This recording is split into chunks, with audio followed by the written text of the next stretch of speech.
Fala, tudo beleza? Pessoal, estamos aqui para mais um vídeo no canal para falar do primeiro clássico carioca no Brasileiro, hein?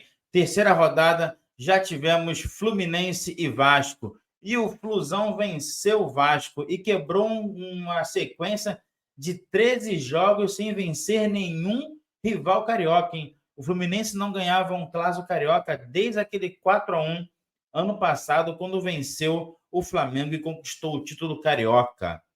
Trouxemos hoje aqui um corte, pessoal, do Sport Center da ESPN para falar um pouco desse jogo, desse clássico, falar do jogo, falar da arbitragem e das polêmicas, né?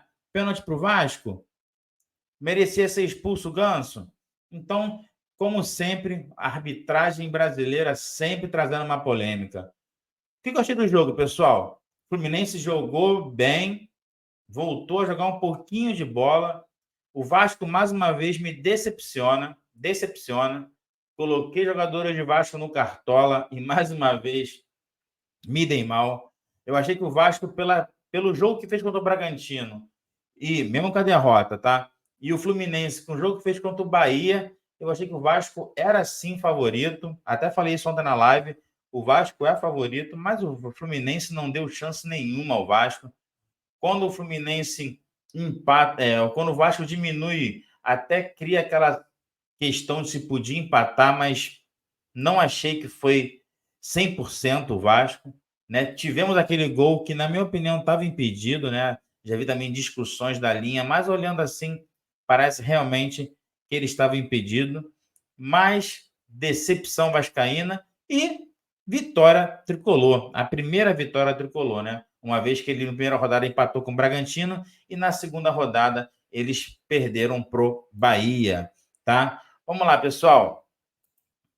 Crédito de vídeo aqui para ESPN, Grupo Disney, tá? O link tá na descrição aqui do vídeo. Vamos ver lá o que a galera da ESPN tem para falar desse jogo.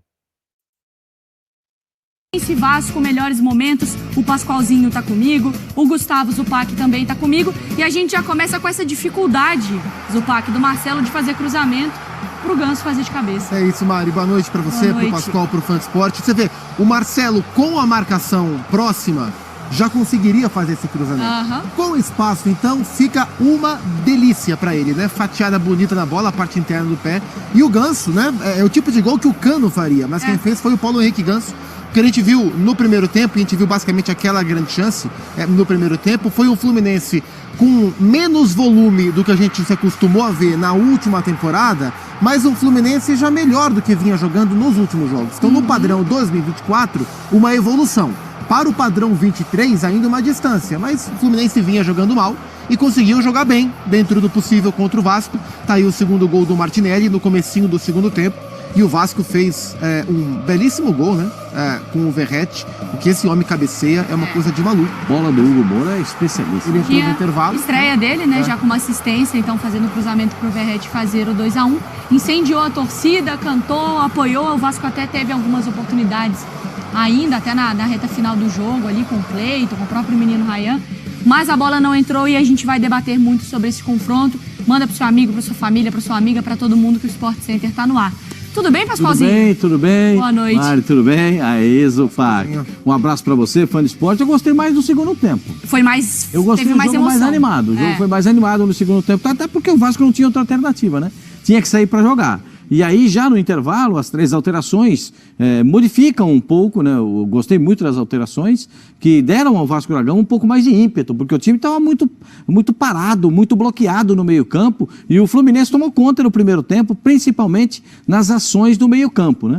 No primeiro tempo, nós tivemos uma falta a cada 2 minutos e meio.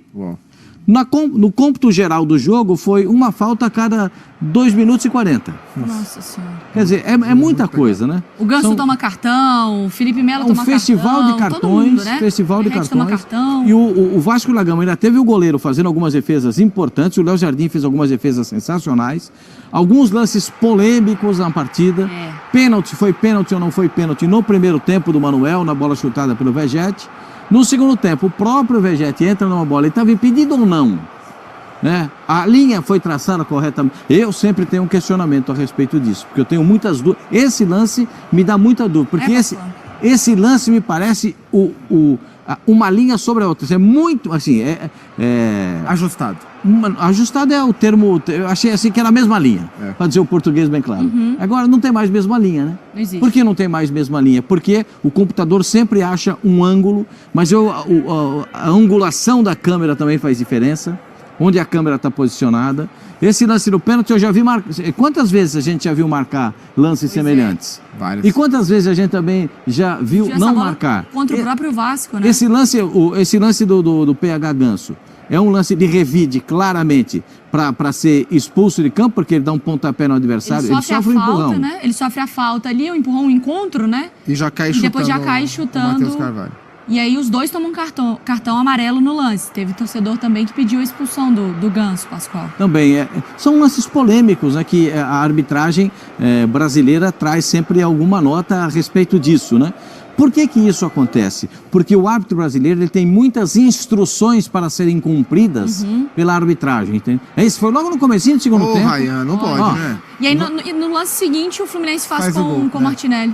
O Ryan, eu acho que o pecado dele foi ajeitar o corpo para a perna esquerda. Ó. Ele perde um segundo para... Na fração de segundo que ele perdeu, ali do jeito que ele perdeu aquele tempo, ele tinha que bater na saída do goleiro por cobertura. Aí no lance seguinte, né, na sequência, o ataque seguinte... Esse é o lance do gol. Aí o Samuel Xavier cruza e o Martinelli... Nesse gol aí o Vasco falha duas vezes na marcação. Primeiro que o Martinelli recebe a bola na origem, nas costas dos volantes, com muita liberdade. Depois a zaga inteira se movimenta em direção do meio da área para o primeiro pau, olha lá. E aí no segundo pau, olha lá, sozinho. Não tem ninguém marcando o Martinelli. Todo mundo se movimenta para fechar o primeiro pau e o Martinelli marca o segundo gol. O lateral direito, o Paulo, ele tá de zagueiro central. Repara ali o posicionamento dele, tá de zagueiro central. O Vasco sentiu hoje muito a falta do Payet e a sua carência de elenco. Porque o Vasco não tem alguém que consiga de alguma forma articular o jogo como o Payet faz. Então o Vasco ele teve no primeiro tempo 3 volantes, né? Teve o Galdames, o Sforza e o Matheus Carvalho. E no segundo tempo, com as trocas, e o Ramon Dias fez o que ele podia fazer, ele coloca o Ryan aberto pela direita e traz o David para jogar centralizado. Mas o David não é meia, mas aí é o que o elenco do Vasco tem. Por isso o Vasco tem dificuldade para criar através da construção. No primeiro tempo e no segundo tempo. Esse é o lance que o Verratti estava ali, segundo o VAR, milimetricamente à frente, ele faz o gol, mas não vale. Então o Vasco depende dos cruzamentos. A dificuldade do Vasco estava na criação, que você disse, como falta no camisa 10 mesmo para articular, ou talvez também em intensidade, em velocidade, faltou isso de alguma forma? Intensidade eu acho que não. O time do Vasco é um time que se entrega muito, é um time que corre muito, é um time que deixa tudo em campo, mas é um time que tem dificuldade para botar a bola no chão e criar. Então o Fluminense fez o gol no começo e impôs ao Vasco esse tipo de jogo. E o Vasco não funciona. A gente vê quais foram os melhores jogos que o Vasco fez, sei lá, desde que o Ramon Dias chegou até agora. Foram os clássicos, alguns dos clássicos, em que ele, Vasco, se colocava em um papel de inferioridade e precisava se superar. E se superava como? Através da marcação forte, do jogo pelos lados, dos bons cruzamentos do Piton, das boas cabeçadas do Verratti e da muita entrega. A hora que precisa de um jogo construtivo, o Vasco não tem. E não tem, com o Payet já sofre para fazer. Vou pegar o gancho aqui do comentário. O Piton, hein? Tava jogando bem estadual. Hoje, mais uma vez, não jogou bem, sumido do jogo. O Piton tem que aparecer para o Vasco ir bem. Quando o Piton tá bem, geralmente o Vasco consegue crescer no jogo. Mas tem o Payet como figura. Sem o Payet não tem ninguém que faça. Então é um time muito pouco criativo. É um time que depende exclusivamente de colocar o Lucas Piton em condições de fazer um cruzamento para tentar achar o Verratti. E isso acaba limitando as possibilidades do Vasco. Então é um time que tentou demais, se esforçou demais, mas esbarrou nas suas próprias limitações e acabou perdendo o jogo também por causa disso. E, assim, esse ponto é um ponto importante do sistema ofensivo do Vasco, né, dessa criação da bola aérea, mas contra o Fluminense, pelo menos as bolas passavam, né? Porque no alto, o Verratti ganhava todas, a gente viu o Michael ali dentro da área também conseguindo ganhar. O Manuel e o Antônio Carlos não conseguiam parar essa bola aérea. Se o Vasco talvez tivesse mais qualidade, ele poderia criar de outras formas, mas as bolas aéreas todas chegavam em quem estava dentro da área. Quando o Felipe Melo estava em campo, né? Ainda teve um pouco mais de presença ali na área, no setor defensivo. Quando sai o Felipe Melo, fica realmente essa batalha pela bola aérea. E a gente sabe que o centroavante do Vasco é especialista nesse tipo de jogada. Né? Se a bola chegar nele em condições, ele vai fazer o gol, porque ele é muito bom na cabeça, é muito bom cabeceador. Mas o começo do jogo foi um pouco difícil, porque o Rossi hoje ele não atacou, ele não defendeu, ele não se posicionou. O primeiro tempo o Vasco jogou pelo menos com um jogador a menos. Porque o Marcelo tomou conta do setor, o Rossi não teve postura de marcação, não teve postura ofensiva, teve dificuldade na composição. Se é pro esforço sair do meio e vir fazer a marcação, ele tem que fazer a do esforço, vir por dentro. Mas nada disso aconteceu. Então o Vasco teve muita dificuldade, a supremacia do Fluminense foi, assim, gritante no primeiro tempo, no setor de meio campo tomou conta totalmente, os dois volantes, o Martinelli está jogando que é um espetáculo. É bom vê-lo de volta ao meio campo, né, porque ele vinha jogando como zagueiro. E aí o Fluminense, e aí foi uma mexida inteligente que o Fernando fez para o jogo, porque ele vinha tentando adaptar de maneira mais permanente o Martinelli como zagueiro. Isso dá algum tipo de ganho ao Fluminense na ideia do time, que é construir desde lá de trás. Na saída de jogo. Mas bota o Fluminense mais frágil em que tipo de jogada? A bola aérea. Por exemplo, contra o Red Bull Bragantino, o Pedro Caixinha no segundo tempo coloca o Thiago Borbas para jogar em cima do Martinelli. Primeiro cruzamento para o Thiago Borbas, pum, caixa. Gol do Bragantino em cima do Martinelli. Hoje ele ia enfrentar o melhor cabeceador da Série A, que é o Verratti, né? E o Vasco joga muito em função dessa bola aérea no Verratti, que ele fez, tirou o volante, botou o volante de volante e aumentou a estatura da zaga. E ainda assim, o time tomou um gol de cabeça. E que bom que o técnico da seleção brasileira esteve lá vendo o jogo, né? É verdade. O Dorival porque pode ver o André, pode ver o Martinelli, que estão realmente em fase esplendorosa, e o goleiro do Vasco, que foi convocado na última convocação da seleção brasileira, o Léo Jardim, faz outro grande jogo. Essa bola não dava para pegar, né, gente? O Marcelo bota a bola assim de uma maneira absolutamente perfeita. E é impressionante, né, quando você observa todo mundo olhando para a bola. E o Ganso, ali entre os dois, que não é a dele, né, fazer gol de cabeça. A gente estava até brincando ali quantos gols o Ganso já fez. Você vê o Maicon, se ele dá um passo para trás, ele chega na bola. Olha o espaço que o Martinelli o posicionamento é que não foi bom, né? E aí depois o Martinelli fica sozinho, ninguém olha para ele, ó, depois da jogada. E ele faz o 2-0. Já o Simon já está aqui posicionado, a gente vai terminar de ver os gols. Eu quero acioná-lo também para a gente conversar sobre os lances polêmicos.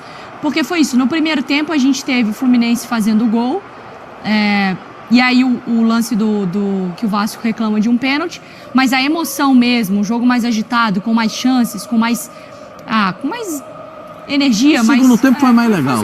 É isso. Mais legal de ver. Teve mais jogo, tiveram mais oportunidades. Aí o gol do Verratti. Só para você ter uma ideia, no primeiro tempo, no total, foram 9 finalizações. No segundo tempo, foram 23. Aí, essa é a diferença. Bom, Carlos Eugênio Simon já aparece aqui no nosso LED à minha frente. Carlos Eugênio Simon, quando você aparece aqui é muito legal porque a gente sente sua falta, mas ao mesmo tempo quer dizer que tivemos questões a conversar. Já vou te dar uma boa noite, já pedindo para falar sobre os lances. Primeiro sobre o pênalti, Simon. Mari, primeiro a arbitragem. Eu não gostei nem um pouquinho. O Hilton Pereira Sampaio é um árbitro que foi numa Copa do Mundo, que está pré-selecionado para a segunda Copa do Mundo, 2026, que esta semana retornou de Miami de um curso da FIFA. E ele apresenta esse tipo de arbitragem hoje no Maracanã. Todo mundo peita, todo mundo chega, ele tem medo de apitar, parece que ele não quer se incomodar, ou ele entra em campo querendo agradar A ou B, e pode ter certeza, árbitro que entra em campo tentando agradar A ou B desagrada a todos. Foram 33 faltas, foram 9 cartões amarelos. E uma arbitragem é pautada, né, pela disciplina, pela ordem em campo. Não estou falando de autoritarismo, isso jamais. Outra coisa é autoridade, é competência para se impor.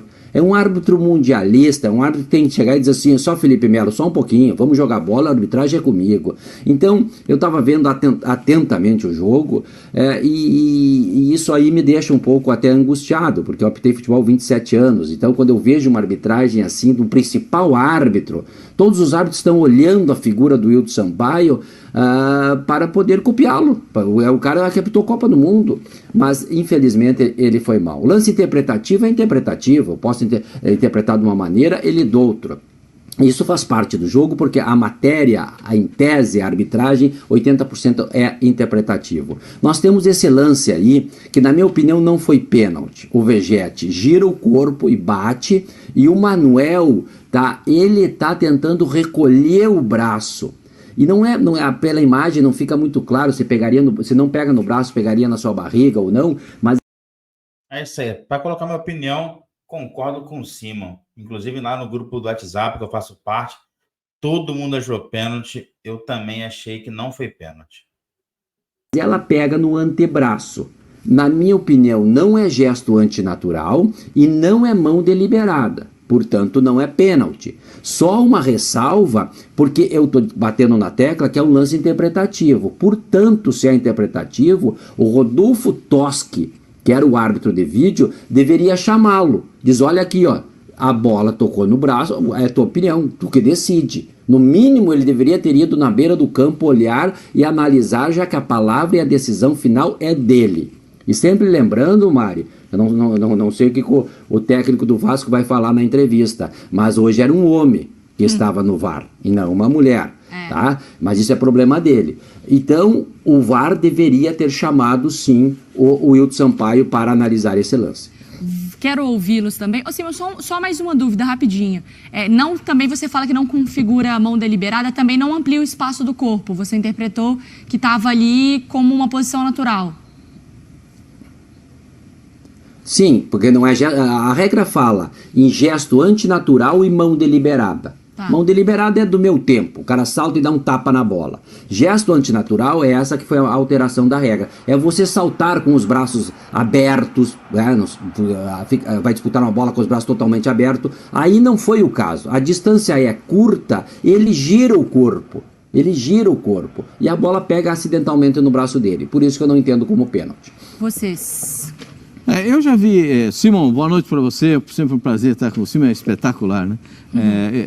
Eu já vi essa bola ser marcada pênalti. Inclusive, é o ponto, né? inclusive a semana passada. Sim. E a semana retrasada. Tá lembrado da decisão do Cruzeiro com o Atlético? Sim. O jogador do Cruzeiro tá correndo em direção à bola, vem o cruzamento e pega na mão dele. Silva. Mas a mão tá mais aberta.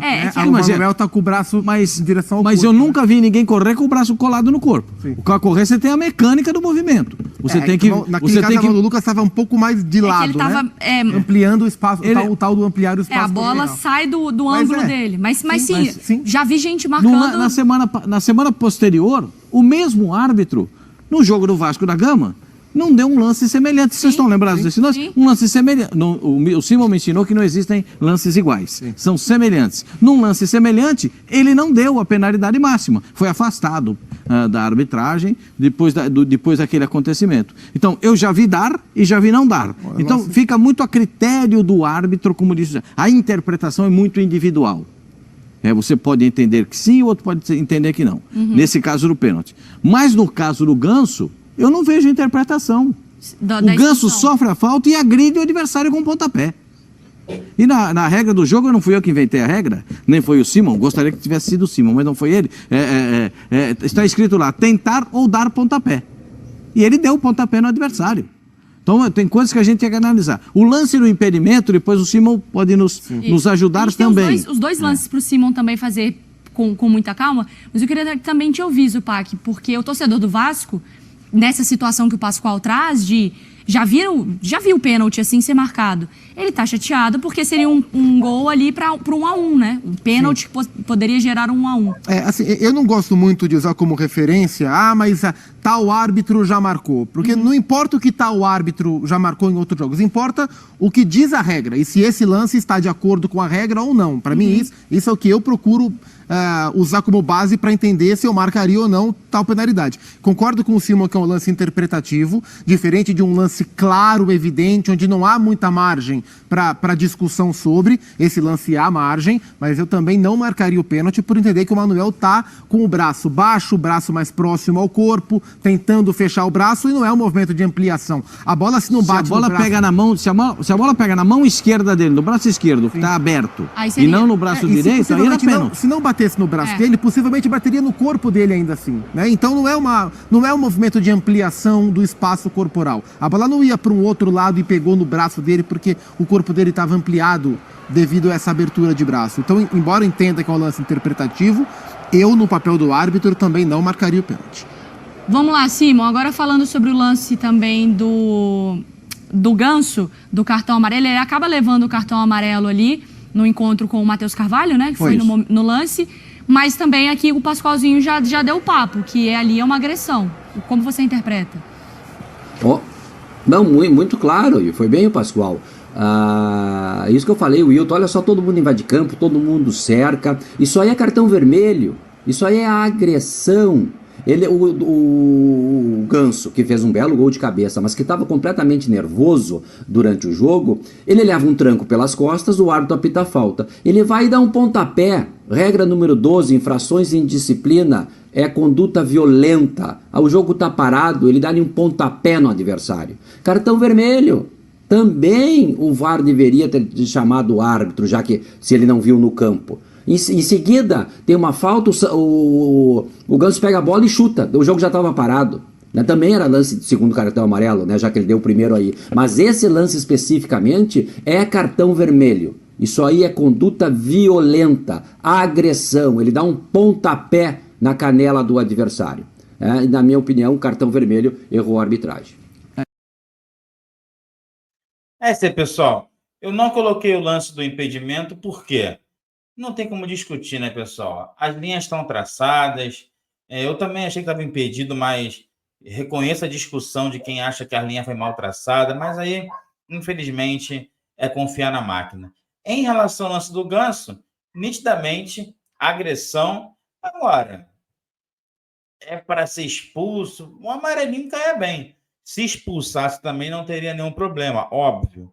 Mas eu acho que o amarelinho também caía bem. Aí é questão de interpretação também, né?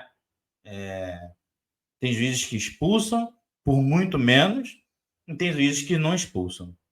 É isso aí, pessoal. Aqui foi um vídeo sobre o clássico Fluminense e Vasco pela terceira rodada do Brasileiro. Cartoleiros de plantão, quem joga Cartola, se inscreva na Liga do Apenas Torcedores lá no Cartola. Link na descrição do vídeo. E o contato da Liga também vai estar na descrição do vídeo, galera. Muito importante, não basta se inscrever na Liga, tem que fazer parte do grupo de WhatsApp da Liga para poder participar. Até por questões para saber como receber os seus prêmios, como participar e maiores informações. Tá bom, pessoal? Quem gostou do vídeo, curta o vídeo, compartilhe com os amigos, siga o nosso canal, né, pessoal? Muito importante vocês seguirem o nosso canal e marque o sininho. Marcando o sininho, toda vez que a gente lançar vídeo, você vai ser notificado. Valeu, galera. Primeiro clássico carioca, Fluminense vence o Vasco e Fluminense vence um clássico carioca depois de 13 jogos. Quase um ano e pouquinho que o Fluminense não ganhava um clássico carioca. Valeu, torcedores. Valeu, torcida. Até a próxima. Fui.